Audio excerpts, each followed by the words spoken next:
আসসালামু আলাইকুম। আজকে আমরা টাইপ 7 ট্রাভেল শুটিং, র্যাম ও শাটডাউন নিয়ে আলোচনা করব। তো চলো শুরু করি।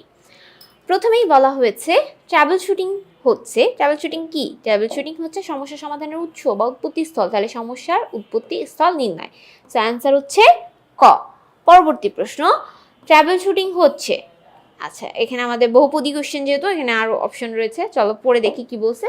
সমস্যার উৎপত্তি হচ্ছে নির্ণয় প্রক্রিয়া, হার্ডওয়্যার সম্পর্কিত সমস্যার উৎস নির্ণয় ও সমাধান, সফটওয়্যার সমস্যা নির্ণয়। সো অ্যান্সার হচ্ছে 1 ও 2। 1 ও 2 কোথায় আছে? 1 ও 2 আছে কতে, অ্যান্সার হবে ক।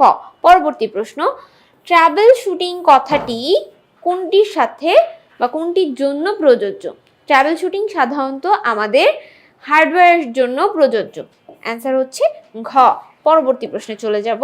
90 নম্বর প্রশ্নে বলা হয়েছে র্যাম। র্যামের পূর্ণরূপ কি? Random access memory. সো এটাই ঠিক। এটা কি স্থায়ী মেমোরি নাকি অস্থায়ী মেমোরি? আমরা জানি এটা একটা অস্থায়ী মেমোরি। সো অ্যান্সার হচ্ছে 1 ও 3। 1 ও 3 কোথায় আছে? খতে আছে, অ্যান্সার হবে খ। পরবর্তী প্রশ্ন, র্যাম স্লটকে র্যামের স্লটকে কি দ্বারা পরিষ্কার করতে হয়? আমাদের র্যামের স্লটটা শক্ত একটা ব্রাশ, বা এই যে তুমি দাঁত ব্রাশ করে যেই ব্রাশ, সেই ব্রাশ দিয়ে পরিষ্কার করলেই হবে, বা রং তুলির যে ব্রাশ, এটা দিয়ে পরিষ্কার করা সম্ভব। র্যাম এর তথ্য মুছা যায় কখন? আচ্ছা মুছে যায় কখন? আচ্ছা তথ্য মুছে যায় হচ্ছে ফাইল হচ্ছে ক্লোজ করার পর, তারপর ফাইল হচ্ছে ডিলিট করার পর, কম্পিউটার বন্ধ করার পর, প্রোগ্রাম হচ্ছে আনস্টল করার পর। প্রথমত যখনই আমি কম্পিউটার বন্ধ করে দিব তখনই কিন্তু আমার তথ্যগুলো মুছে যাবে। সো অ্যান্সার হচ্ছে 3। 93 নম্বর কোয়েশ্চেনে বলা হয়েছে র্যামের কানেক্টর কি দিয়ে পরিষ্কার করতে হয়? র্যামটার কানেক্টর কি দিয়ে পরিষ্কার করি? এটা আমরা ইরেজার দিয়ে পরিষ্কার করি। অ্যান্সার হবে 2। পরবর্তী প্রশ্নে চলে যাব। বিপ বিপ সাউন্ড দেয় সাধারণত কোনটিতে সমস্যা হলে? আচ্ছা এটা খুব ইম্পর্টেন্ট, দেখো এটা অনেকবার বোর্ডে এসেছে। সো অ্যান্সার হচ্ছে বিপ বিপ সাউন্ড হয় র্যামে সমস্যা হলে।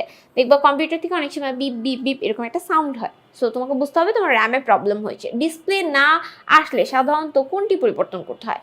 ডিসপ্লে না আসলে আমাদের সাধারণত র্যাম পরিবর্তন করতে হবে, র্যামের সমস্যা। পরবর্তী প্রশ্ন, অধিকাংশ ক্ষেত্রে ডিসপ্লে আসে না কিসের সমস্যার কারণে?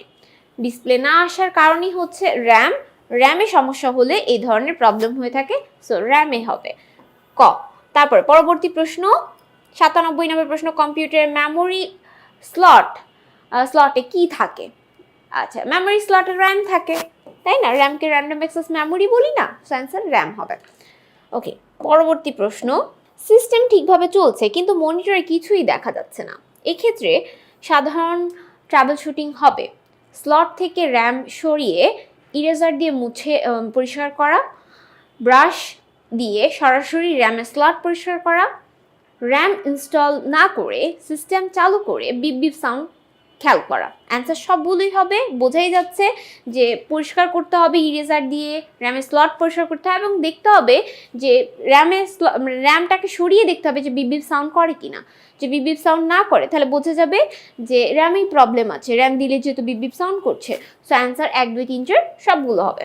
পরবর্তী প্রশ্ন, একটা উদ্দীপক রয়েছে, আমরা উদ্দীপকটা পড়বো এখন। উদ্দীপকে বলা আছে শাফকাত তার কম্পিউটার চালু করতে গিয়ে দেখলো যে সিস্টেম ঠিকভাবে চলছে কিন্তু ডিসপ্লেতে কিছু দেখা যাচ্ছে না। উক্ত কম্পিউটারে কিসের প্রবলেম? আচ্ছা কিছু দেখা যাচ্ছে না মানে র্যামের সমস্যা। সো অ্যান্সার হবে র্যাম। পরবর্তী প্রশ্ন, উপরোক্ত বা কোনরূপ গরম হওয়া ছাড়াই বারবার কম্পিউটার শাটডাউন হওয়ার কারণ কি? আচ্ছা এটা হচ্ছে ত্রুটিপূর্ণ আইসি থাকার কারণে অনেক সময় কম্পিউটার অটো শাটডাউন হয়ে যায় এবং কোনো গরম বাহির থেকে বোঝা যায় না। সো এটা হচ্ছে ত্রুটিপূর্ণ আইসি। পরে আরেকটা উদ্দীপক দেওয়া আছে, উদ্দীপকটা পড়ে আমরা প্রশ্নটা পড়ব। জনাব ওয়াই তার কম্পিউটারে কোনোরূপ উত্তক্ত হওয়া ছাড়াই কয়েক মিনিট পর পর শাটডাউন হয়, মানে তার কম্পিউটার উত্তক্ত হচ্ছে না বাট তারপরও বন্ধ হয়ে যাচ্ছে, শাটডাউন নিয়ে নিচ্ছে। তার কারণটা কি? চলো আমরা একটু দেখে আসি। প্রশ্ন 101 নম্বর প্রশ্নে বলা হয়েছে জনাব ওয়াই কেন এই ধরনের সমস্যার সম্মুখীন হচ্ছে? তার কারণ তার ক্যাপাসিটরের সমস্যা থাকার কারণে এই ধরনের সমস্যা হচ্ছে তার। আচ্ছা এরপরে বলা হয়েছে এই সমস্যা বা এর সমস্যা সমাধান কি করা উচিত? মাদারবোর্ড পরীক্ষা করা, অতিরিক্ত তাপ উৎপন্ন করছে কিনা, তারপর হচ্ছে পাওয়ার সাপ্লাই সংযোগ পরীক্ষা করা। প্রথমত পাওয়ার সাপ্লাই সংযোগ আমাদের না দেখলেও হবে, যেহেতু আমাদের এখানে উত্তক্ত হয়ে যাচ্ছে, মানে তাপ উৎপন্ন করছে কিনা সেটাই আমাদের প্রথমে দেখার বিষয় এবং মাদারবোর্ড পরীক্ষা করে দেখতে হবে। অ্যান্সার হচ্ছে